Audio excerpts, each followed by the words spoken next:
Hi friends, దొండకాయ ఉల్లికారం ఎలా prepare చేయాలో చూసేద్దామా. ముందుగా ఒక ప్యాన్ పెట్టుకొని అందులో 2 టేబుల్ స్పూన్ల ఆయిల్ అనేది వేసుకోవాలండి. ఈ ఆయిల్ అనేది బాగా హీట్ అయినాక ఆవాలు, పచ్చిపప్పు, సాయిపప్పు, కొద్దిగా జీలకర్ర కూడా వేసుకొని చిటపటలాడినాక 3 పచ్చిమిర్చి ముక్కల్ని పొడవుగా కట్ చేసి వేసుకుంటున్నాను. కొద్దిగా కరివేపాకు కూడా వేసుకొని ఫ్రై చేసుకోవాలి. ఇవి ఫ్రై అయిపోయినాక ముందుగా కట్ చేసుకున్న ఈ దొండకాయ ముక్కల్ని యాడ్ చేసుకొని ఒకసారి బాగా కలుపుకోవాలి. ఇలా ఒకసారి బాగా కలుపుకున్నాక 5 to 10 minutes ఫ్రై చేసుకోవాలి.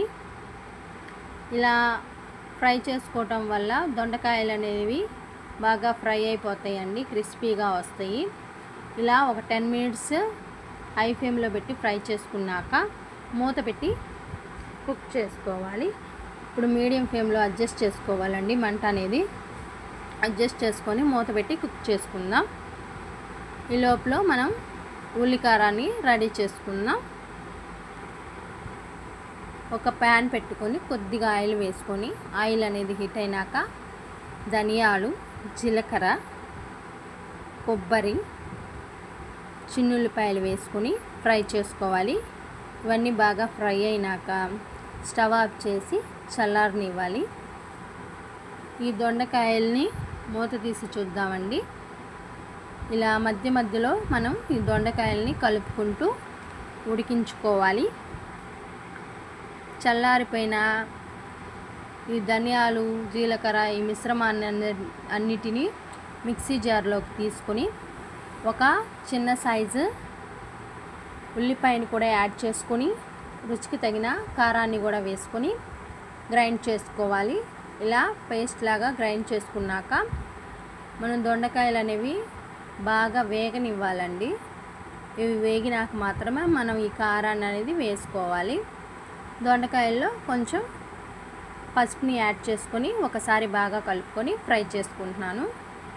ఈ దొండకాయల్ని ఇలాగా కలుపుకుంటూ ఫ్రై చేసుకోవటం వల్ల ఈక్వల్గా అనేవి కుక్ అవుతాయండి. లేకపోతే వన్ సైడ్ కుక్ అయ్యి అనదర్ సైడ్ పచ్చిగా ఉంటాయండి. అందుకోసం నేను మధ్యలో ఇలా కలుపుకుంటూ ఫ్రై చేసుకోవాలి. ఇలాగ ఫ్రై అయిపోయినాక సాల్ట్ అనేది యాడ్ చేసుకోవాలి. ఈ సాల్ట్ యాడ్ చేసుకొని మరో 2-3 నిమిషాల పాటు ఫ్రై చేసుకోవాలి. ఈ దొండకాయలు అనేవి బాగా ఫ్రై అయినాక మనం ముందుగా ప్రిపేర్ చేసి పెట్టుకున్న ఉల్లికారాన్ని ఇందులో వేసుకొని మరో 2-3 నిమిషాలు కదుపుకుంటూ మనం ఈ మసాలా అంతా, ఈ కారం అంతా ఈ దొండకాయలకు పట్టే విధంగా కలుపుకుంటూ ఫ్రై చేసుకోవాలి. ఈ కారంలో ఉన్న వాటర్ అంతా పోయి ఈ కర్రీ అనేది మనకి డ్రైగా రావాలండి. అలా వచ్చేలాగా మనం ఫ్రై చేసుకోవాలి. కలుపుకుంటూ ఫ్రై చేసుకోవాలి. ఈ విధంగా పొడి పొడిగా వచ్చేలాగా ఫ్రై చేసుకొని పైన కొద్దిగా కొత్తిమీర చల్లుకొని వేరొక ప్లేట్లోకి సర్వ్ చేసుకోవటమే. అంతే ఫ్రెండ్స్, ఎంతో టేస్టీ దొండకాయ ఉల్లికారం అనేది రెడీ అయిపోయింది. మీరు కూడా ట్రై చేసి ఎలా వచ్చిందో నాకు కామెంట్ చేయండి. మన ఛానల్ని సబ్స్క్రైబ్ చేసుకోండి ఫ్రెండ్స్.